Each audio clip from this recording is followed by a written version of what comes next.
On lui avait prédit une belle carrière dans le domaine du journalisme en Côte d'Ivoire. Finalement, c'est dans la mode qu'elle excelle. Sylvie Ayakonan, journaliste, styliste, modéliste, est l'invitée de l'entretien du jour sur Sika TV. Merci d'être des nôtres.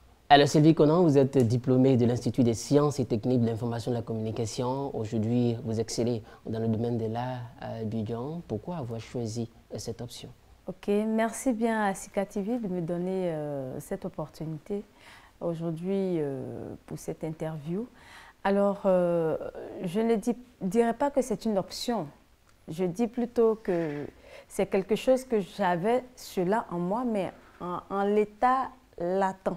Je vais repartir un peu, on va dire, depuis la jeunesse.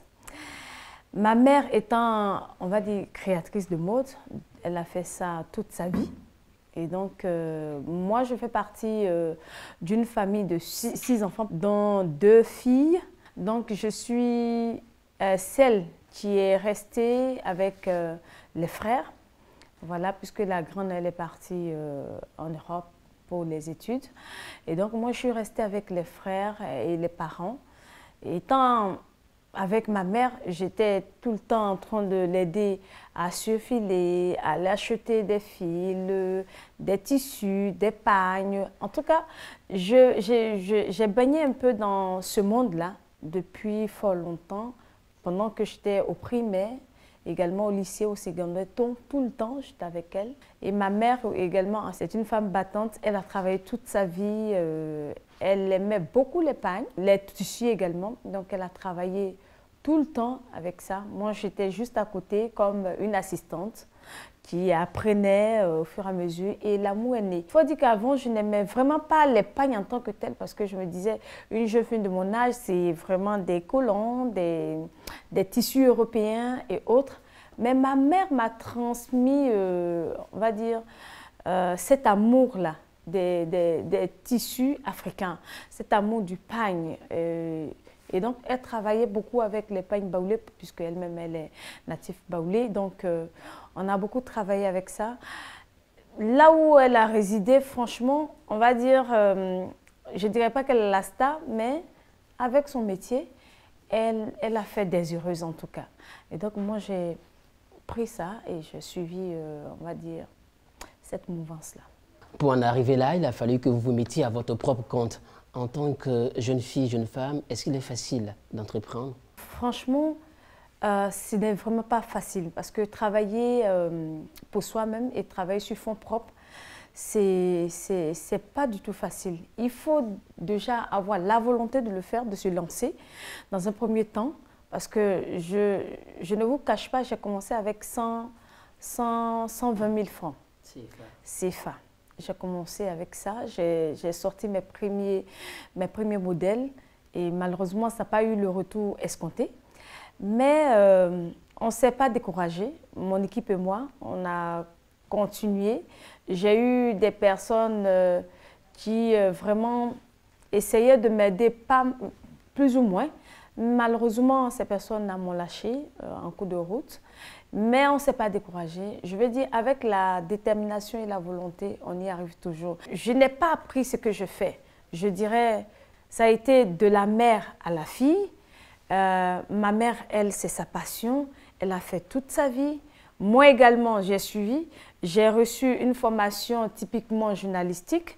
Mais aujourd'hui, je fais beaucoup plus la mode que le journalisme parce que tout simplement, la passion a pris le dessus. J'ai pensé que c'était quelque chose que je pouvais juste faire pour peut-être aider une tata ou une maman à côté ou un homme, essayer de prodiguer des conseils en termes de stylisme. Ben, de bouche à oreille, ça a commencé à prendre forme. Et moi aussi, j'ai commencé à aimer la chose, à m'adapter, à m'insérer dans la chose. Aujourd'hui, je crée des modes non pas parce que j'ai vu, mais parce que je suis inspirée. Avec mon équipe et surtout avec mon collaborateur direct qui est Pascal Nguessan, qui ne ménage vraiment pas d'efforts pour me soutenir en matière de création. Et donc, je dirais que Dieu vraiment me fait faveur en matière de création. Je peux voir une chose comme ça et automatiquement, le dessin me vient. Et pour peut-être habiller une personne. Je n'ai pas besoin d'aller regarder ou bien fouiller dans les catalogues. Et je te regarde et je sais ce qui va avec toi. Et donc, étant sur les bancs avec les stars déjà, puisque j'ai fait l'ISTC en Côte d'Ivoire, j'étais dans une classe où il y avait beaucoup de stars et je vendais des perles rares parce que j'avais cette manie-là de chercher tout ce qui était rare. Simple, beau, mais luxueux, mais rare. Et donc, je prodiguais aussi des conseils ici et là à des personnes. Non, il faut ajouter ça. Si tu mets ça, ça sera comme ci. Et puis on dit, ah, mais Sylvie, vraiment, tu as du goût. Mais je ne pourrais pas faire ça tout le temps pour moi-même. Il faut que je partage ce que je sais. Il faut que je donne mon savoir à qui veut apprendre, ainsi de suite. Et de bouche à oreille, ça a commencé à prendre forme. J'ai commencé avec une chaussure et une boucle d'oreille. On a fait un petit sondage. Les gens ont apprécié. Mais il faut savoir que le tout début est difficile. C'était vraiment pas une belle facture. Mais bon. On a essayé de sortir l'élément pour voir ce que ça peut donner, qu'est-ce que ça peut créer. Je ne dirais pas que je fais partie des premières personnes, en fait, la première personne qui a commencé les choses en pagne, mais je vais dire, je fais partie des premières personnes jusqu'à ce qu'aujourd'hui ça prenne vraiment forme. Aujourd'hui, ce n'est plus les chaussures, ce n'est plus les boucles d'oreilles, ce n'est plus les vêtements seulement qu'on fait en pagne. Appréciez vous-même, on a des meubles qu'on fait en pagne, on a pas mal de choses, même des cadres de photos, beaucoup de choses qu'on fait en pagne, pour dire qu'on n'a pas encore fini avec le pagne, il y a beaucoup de choses à découvrir. L'on vous connaît à Abidjan, avez-vous le projet d'exporter vos créations? Oui, bien sûr, bien sûr. Comme je le dis souvent, hein, un talent ne peut pas être caché, vous comprenez? Il est clair qu'on va le travailler chez nous à la maison, chez nous à domicile. Quand je parle de domicile, je parle de la Côte d'Ivoire. Mais s'il est bien apprécié au-delà, ça veut dire que ton talent, il est reconnu. Mon rêve, c'est de voir comment est-ce que je peux avoir des boutiques ci et là dans quelques grandes capitales du monde, que ce soit peut-être Abidjan déjà c'est fait, mais je veux dire à l'extérieur comme en Europe, aux États-Unis, parce que les Européens, ils adorent. Voilà, les Européens, on a essayé de les imiter depuis pas mal de temps, des décennies et des décennies, mais aujourd'hui, il est temps qu'ils nous imitent aussi. Donc, on leur propose pas mal de choses avec nos matières que nous avons ici, notamment le pagne, et puis nous avons pas mal de choses artistiques que nous pouvons exploiter encore. Je veux dire, l'Afrique est riche de toutes ces matières-là, mais c'est à l'état encore brut, parce qu'on n'a pas vraiment la chance de pouvoir exploiter en grande pompe, on va dire en quantité énorme en reproduction, parce qu'on n'a pas des usines qualifiées pour ça. Donc, malheureusement ou heureusement, nous assistons à ce fait-là, c'est que nos bailleurs de fonds ou les Européens, ils viennent chercher la matière pour aller les transformer et revenir avec enfin, le produit final. Parce que tout simplement, on n'a pas vraiment les usines, on n'a pas tout ce qu'il faut pour pouvoir avoir le produit fini comme il se doit. Est-ce que vos créations obéissent à des motifs particuliers? Évidemment, nous avons, on va dire, pour rester dans cette tendance d'africanité-là, nous optons pour des matières typiquement africaines. En partant, par exemple, moi j'utilise beaucoup le pagne, mais le pagne africain. Vous allez dire pourquoi vous ne prenez pas uniquement le pagne ivoirien vu que vous êtes ivoirienne. Je ne veux pas faire de xénophobie, on va dire ça comme ça. Je veux être africaine, je veux promouvoir le pagne africain en fait. Donc il m'arrive souvent de travailler avec des pagnes nigérians comme des pagnes sud-africains.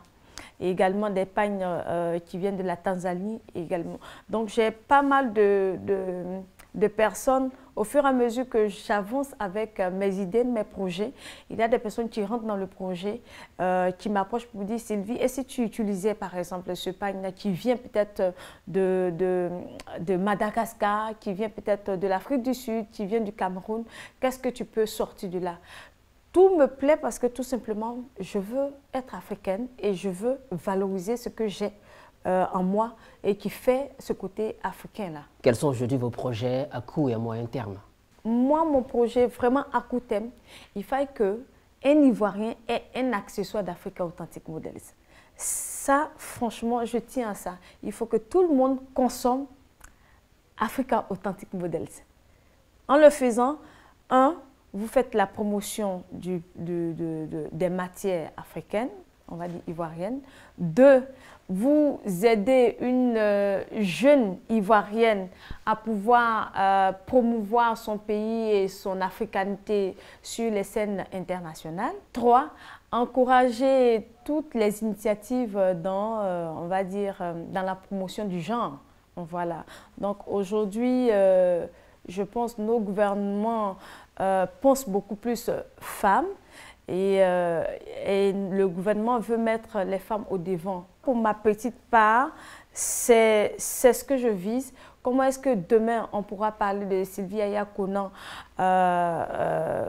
de la Côte d'Ivoire à l'extérieur? C'est ce qui me donne de pouvoir vraiment chaque jour me lever et me battre. Je veux pas égaler, mais j'ai des idoles en Côte d'Ivoire et à l'extérieur, comme Mariam Dao Gabala, comme également Isabelle Ano. C'est des femmes que j'admire et que je veux être de cette trempe-là. Donc c'est beaucoup de travail, c'est beaucoup d'efforts. Alors pour mes projets à long terme, nous allons avoir des boutiques un peu partout dans le monde, dans les grandes capitales. Actuellement, nous sommes axés sur des produits que nous avons découverts et qui se comportent pas mal et qui plaisent vraiment à l'Ivoirien également, aux personnes, on va dire aux Européens également, que j'ai nommé le Bombers. Et nous avons essayé de voir comment est-ce qu'on peut transformer ce modèle-là qui soit un peu plus africanisé. Et donc nous avons ajouté à cela du pagne et également des motifs ou bien du tissu européen. Donc nous avons du tradi moderne, voilà, comme ce que je porte. Nous avons du pagne également avec du simili-cuir dans les manches. Et également nous pouvons trouver d'autres motifs comme le cuir lui-même. Et ça donne, on va dire, un produit à consommer avec beaucoup de plaisir. En tant que créatrice de mode, quel regard portez-vous aujourd'hui sur la mode africaine? Je dirais qu'aujourd'hui, l'Africain doit être fier de ses richesses, ses ressources. L'Africain doit être fier de ce qu'il a et il doit consommer ce qu'il a. Aujourd'hui, nous sommes pas mal de jeunes filles ou de jeunes hommes qui nous battons à pouvoir faire la promotion de l'Afrique à travers nos œuvres. Quand tu prends des grands couturiers, ils s'inspirent de l'Afrique. Il y a toujours une touche africaine dans leur création et autres. Et aujourd'hui, l'Afrique a beaucoup à donner. Et donc, il faut composer avec l'Afrique. Et Sylvie Aya Konan, nous sommes au terme de cet entretien sur Sika TV et Abidjan. Avez-vous un dernier message? Et je dis merci à Sika TV qui fait la promotion des jeunes filles comme nous, qui ne ménage aucun effort pour apporter de l'aide on va dire, aux initiatives privées. Et donc aujourd'hui, mon message va à l'endroit des jeunes filles.